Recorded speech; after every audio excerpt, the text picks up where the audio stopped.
Chancellor Philip Hammond claims his European colleagues agreed a country as large and powerful as Britain should not be locked into an absurd backstop as part of the Brexit deal.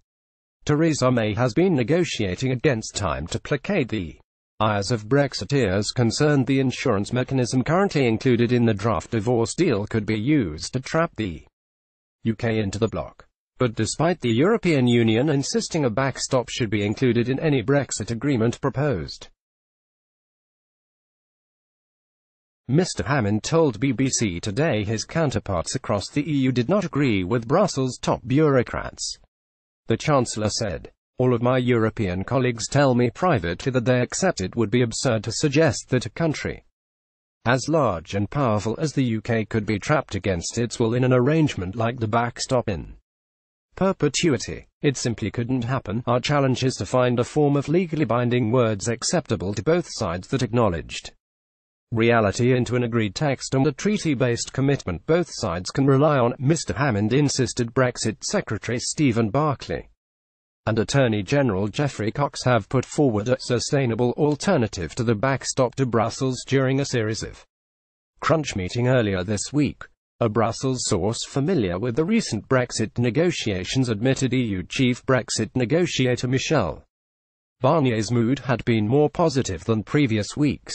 Read more. Brexit shock. UK leaving with no deal almost certainly won't happen. Reason is simple. Brexit news. Hammond revealed other chancellors agreed the backstop is absurd. Image BBC Getty. Mr. Hammond continued, "This is a negotiation and we consider we have tabled a sustainable proposal." Geoffrey Cox has spent a lot of time with colleagues in Brussels crafting a legal form of words that will address our need for a legal certainty around the assurance that Britain cannot be trapped in the backstop indefinitely.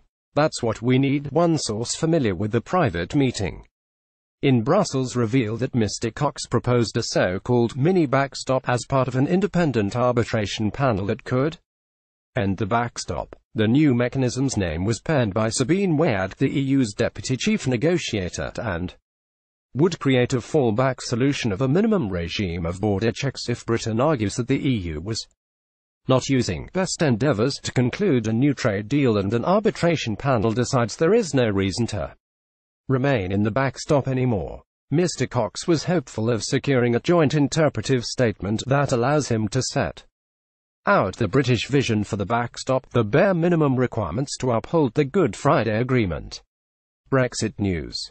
Parliament is set to vote on the agreement again on March 12. Image Express. In legal advice last year, Mr. Cox warned the UK could be trapped indefinitely in a customs union by the EU if talks to supersede the backstop dragged on beyond 2020. The Attorney General's negotiations have been focused on providing fresh guarantees that allow him to claim the mechanism to avoid a hard border on Ireland is on a temporary measure.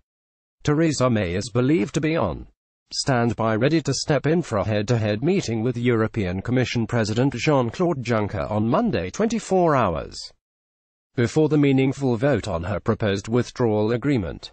But her 11th-hour Brussels visit may come too late for MPs to successfully vote them through the next day. Downing Street believes Sunday night is the natural cut-off point, as the government must put down the motion in the Commons on Monday and also publish all relevant documents ahead of the meaningful vote to give enough time to the MPs to be informed about the deal.